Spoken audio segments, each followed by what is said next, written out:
But I would push back on that mainly because there is someone responsible. It's the person that posted that content. So I think the original intent of that law was to protect the internet companies from liability that would be directed at them that was really created by one of their users. So and what we're talking about with these generative AI models is we're getting farther and farther away from that original intent. Welcome to Telltales. I'm Mike Nicoletti. Every week, along with my co-hosts Jason Wallace and Hunt Lawrence, we bring you the cash flow memo. Get it at telltales.us. For the next 30 minutes, we're going to dive deep into energy, technology, and healthcare. So download the memo now and get started. The following conversation is intended for informational purposes only. You should always do your own work to determine if an investment is suitable for you. Good. Let's get started. On Exhibit C, oil has not gone down. OPEC Plus is having a Zoom meeting.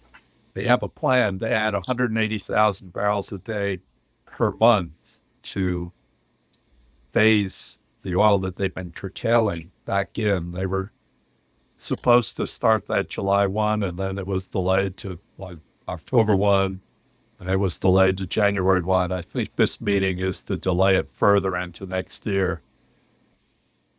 The other news, I think, is that the Chinese refiners, the less, they call them teapot refiners, they're better teapot refiners, but the non-Sinopec, non-PetroChina refiners in China are taking less Iranian oil, so Iran's exports are already down, anticipating Trump coming in. So I think that in 25, I have Iranian oil down by 500,000 barrels a day as compared to their own forecast, which would be up 500,000 barrels a day. So it's already happening.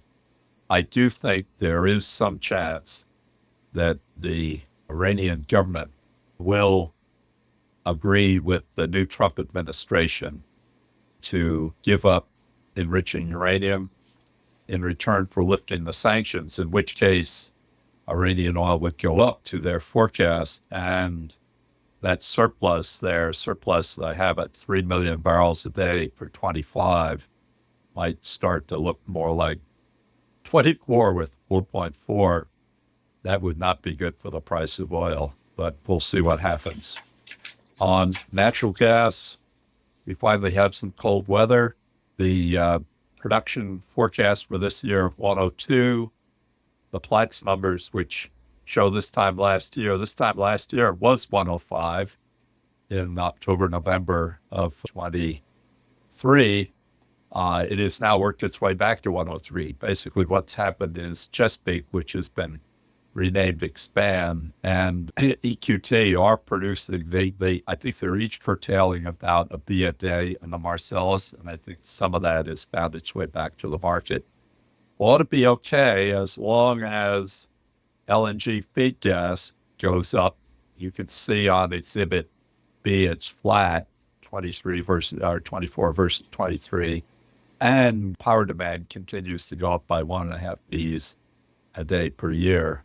So that would take the surplus, the storage change down, where I think we could anticipate that year-round price for natural gas might hold in that 340 level, which is predicted for 25. U.S. Cash flow statement on Exhibit A, the Elon Musk Ramaswamy D.O.G.E is going to have a field day, I think, with the spending levels. Let's just look at what they might be able to achieve.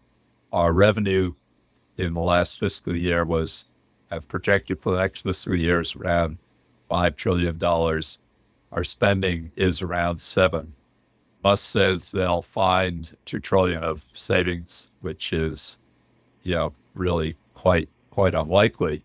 But could they do more than, say, 500 billion? In order to do that, that defense line at 900 billion would have to come down by 100. efficiency, hopefully not reducing our capability. The all other category would have to come down by 200 billion. After all, it was 900 billion in 2019, was $1.4 trillion last year. 200 should be possible there. But, and we're going to get into this later, healthcare, Medicare, Medicaid would have to come down. That total is around $1.7 trillion, which includes half of Medicare. Medicaid is the states and half is federal government. So let's say the government participation in healthcare would be 2.2, 2.3 trillion, a remarkably high number. You'd probably have to save, in order to do 500 billion, you'd probably have to save 200 or 300 billion there. I think that that effort will be underway. Whether it'll work or not, who knows? And with that, we've been talking chips and software for the last couple of Wednesdays. I thought so that we make sure healthcare gets its fair hearing in these Wednesday calls. I thought we could start off with healthcare, and we have a number of pages here with healthcare companies. But Jason, if there was an effort by Musk and Ramaswamy to really go after healthcare, where do you think this of the companies on this, in this 20 pages of the companies that Top Mark owns or has on a watch list, where do you think the vulnerability is? Just to start out, I think Pfizer and other large companies will be pretty vulnerable, but where else? Yeah, the payers, administrators for the Medicare policies. It's hard. There's so many aspects in the healthcare system that could probably look for efficiencies. So I would look everywhere. We follow some companies that operate hospital networks around the country. They're suspected that they'll have some pressures on reimbursements. So that's one place where you'd have some risk. I think it's less so on a lot of the companies we have on the sheet, maybe excluding United Healthcare Health Group, but certainly big pharma that has a lot of the blockbuster drugs, they're going to continue price negotiations. I think that's a big point of contention where, they'll look at implementing something with a most favored nations clause. So we can't be charged 10 times the price for a medicine that you can get anywhere else in the globe. So who really bears the brunt of that impact? I think the prices will have to go up internationally to balance out a decrease that we see here. I'll throw out another idea. What if the federal government just capped how much it was willing to pay the states, whether it's on a per capita basis or a per state basis, some sort of capped inflation index number or something to shift more of the cost optimization responsibility to the states? Might make sense. They cap how much in certain Medicare plans, prescription plans, how much they'll pay for drugs. So could that be the case? Could we push more people into like a capitated payment plan where there's a risk burden that gets pushed to the actual healthcare provider? Maybe that's something that we can look for. What do you think about the Bernie Sanders plan of Medicare for All, which I guess I've never really heard him be very specific about, but presumably that would involve merging Medicaid, the state programs, into the federal program. And so anyone who had, other insurance could use it, but from birth to death, you could be part of the Medicare system if you didn't have a insurance from another source. How do you think that would work out, Jason? That's a good question. I would have to. I want to see what the other countries that have a one-payer system implement. Do they allow other insurance, and how prevalent that is? You know, when you hear anecdotal evidence out of, you know, people from other countries, it's, you know, on one hand they say it's great because they don't have to worry about the healthcare costs, but then they have such a hard time actually getting healthcare. So there's definitely trade-offs. I think, you know, the public opinion here isn't gonna, and in general, we're not gonna willingly adopt that, I don't believe. No, would be out there. Mike's Canadian. So. Yeah, well, I can tell you that supplemental insurance is absolutely a thing in all of these countries. And Yeah. people expect that, you know, and especially in very professional roles. Like, you can't go in and start up take an American company and establish an office in a foreign country and not offer supplemental benefits. Everybody's going to expect that. Yeah, I think there's a hospital in Texas that has transparent pricing, and it's kind of a fee for service. You come in, you pay for the services, but you know upfront what it's going to cost. I wonder if that's being adopted in some of these countries internationally, or if it's allowed. Yeah, I think it's more chewing up. Is my impression from talking to people from the UK. Right. And Canada, you know, Canadians, as Mike will tell you, Canadians complain about their system.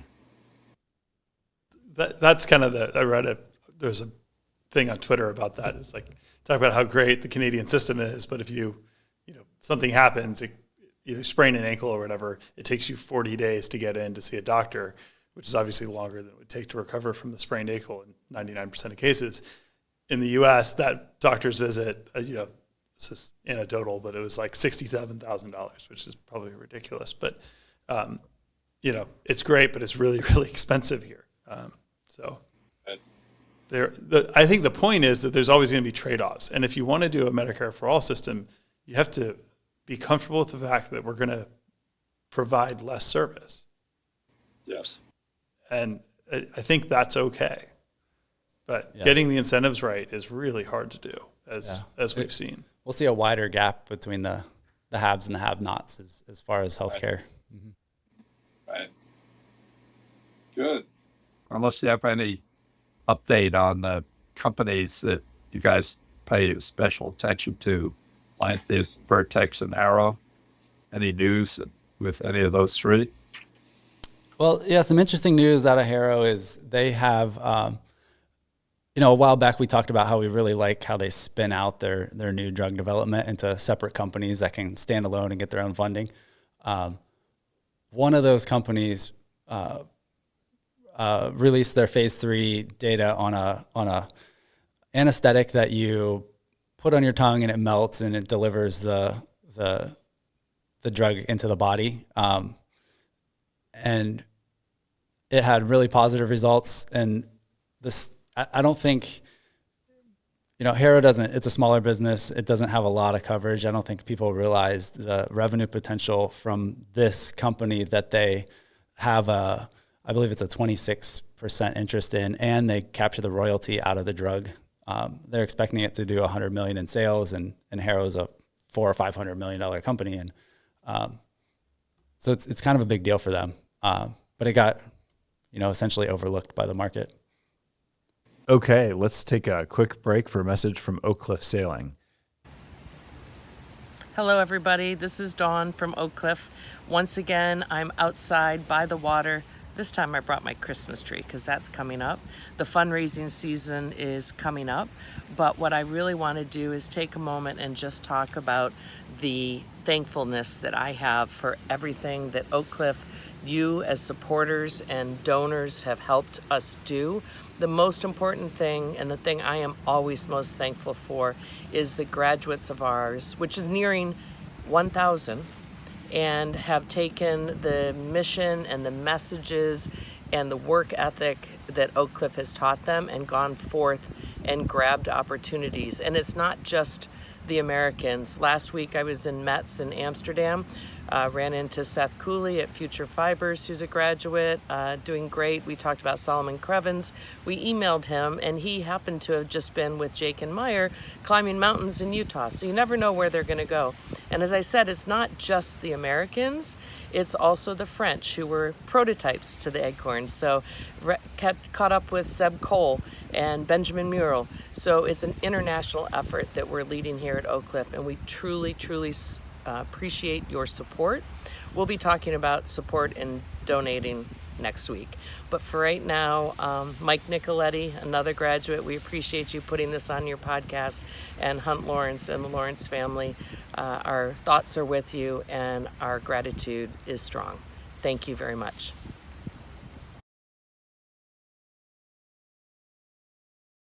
And now back to the show. We've moved to the front, page 1, and Mike and I talk 20 minutes every morning, 8:30 my time, 5:30 his time. One of the questions I've been asked is, if you're Apple or Amazon or you're customer facing or Microsoft, how do you cope with, I think it's called hallucinations, with what these language models turn out? And I think the term they use is guardrails. And I guess one of the questions I had for Mike, I guess Mike and I have for you, is it possible, I mean, you've made the point that AI is software. Is it possible to get the language models to a point where they don't need guardrails, or is it possible to have some additional software which would accomplish the guardrails task? Or how does it look to you, Jason? Yeah, I don't think the guardrails will ever go away. And they will probably be implemented by software or another separate AI model that's kind of checking what the first one's doing. These models don't really know the context of what they're saying. They're just really, really good at predicting patterns in words that make sense to humans based on all of our written language, and they just regurgitate it. So they're not hallucinating. You know, they don't know that they're hallucinating. They're just picking the most likely words that develop a sentence or a paragraph that we're likely to believe another human wrote.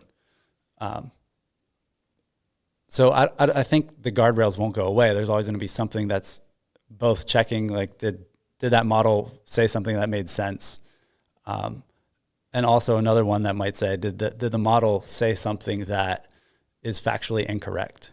And then at that point, the prompt might change the prompt input that you wrote, and ask it to regenerate the answer.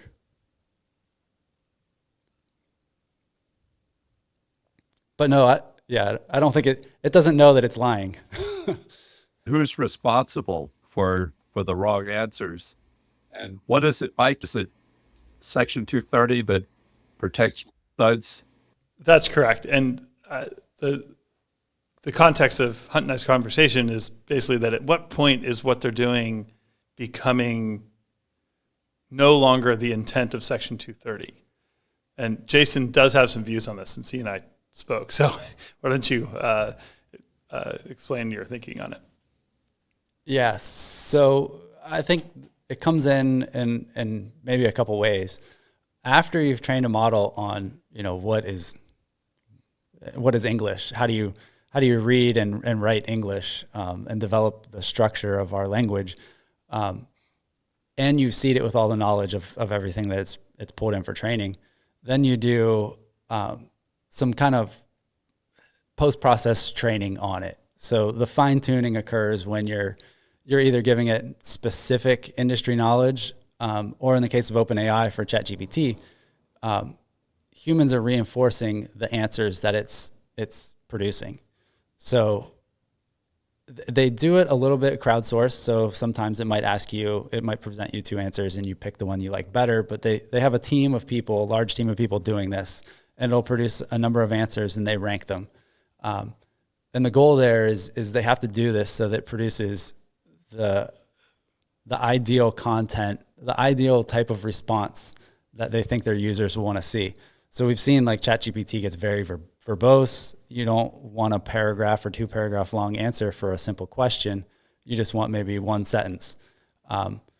So part of the training is say, hey, reinforce that the model needs to produce short, concise answers.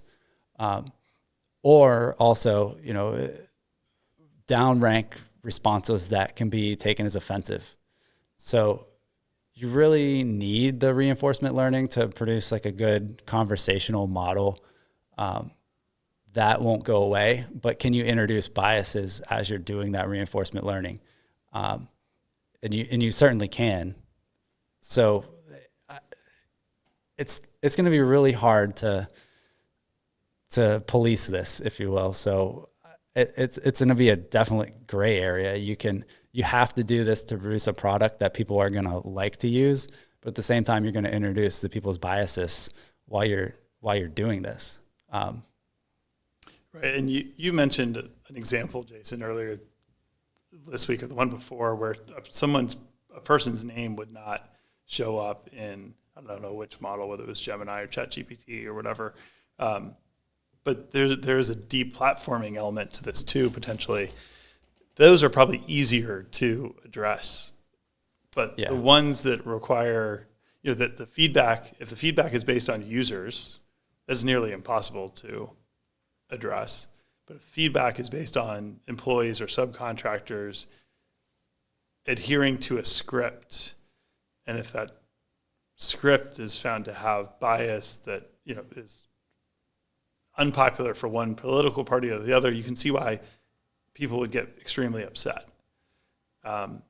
So I think these are all conversations that are going to be had in probably over the course of the next 4 years.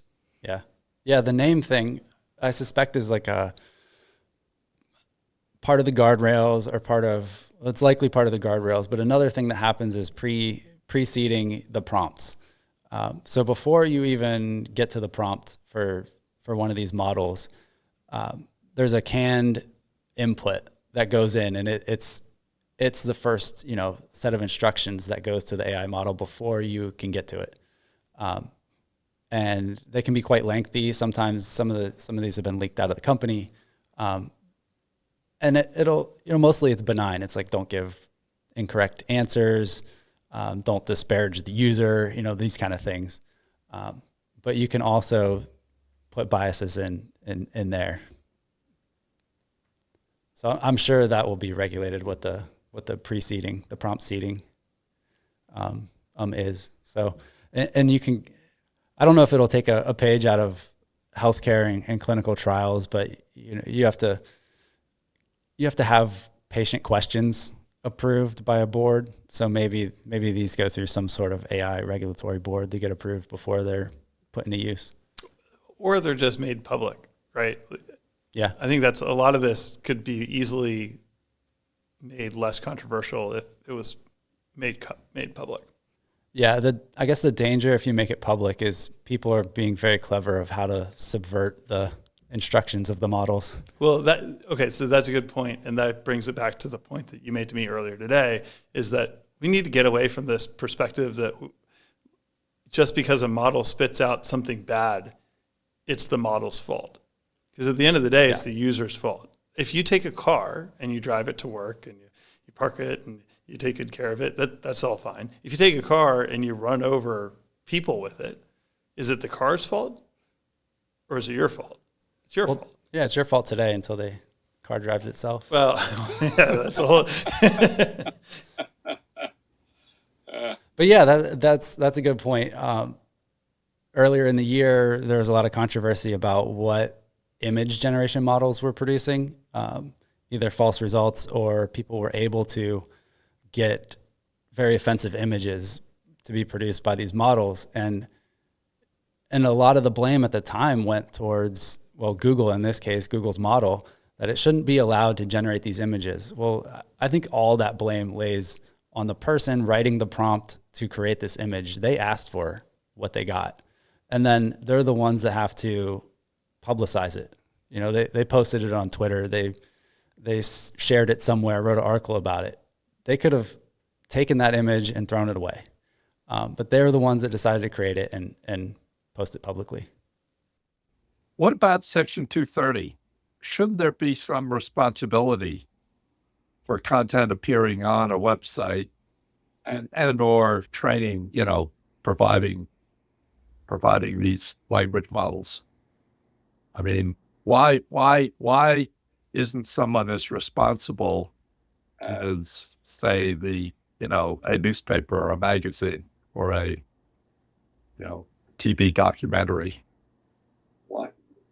Why shouldn't you be able on a website or Twitter to govern content? I mean, I think this will be unpopular with the two of you or anyone your age or in doing, the kinds of pursuits, professional or otherwise. But at some point, isn't there going to have to be someone responsible? In other words, guardrails for all of this.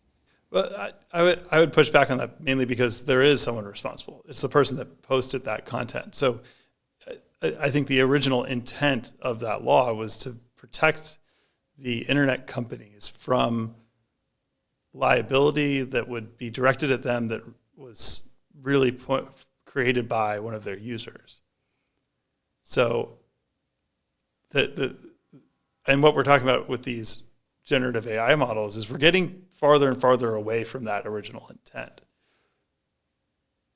So, I think if it's somebody organizing a crime on WhatsApp Messenger, that's one thing. But you're not suing AT&T because people are doing organized crime over telephone.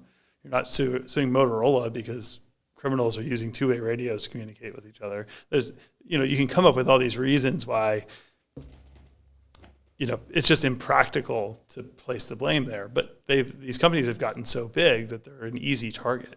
And, unfortunately, some very bad things happen on the internet. But don't they have the technology to basically eliminate things that they would have some liability for if you repealed Section 330 or 230?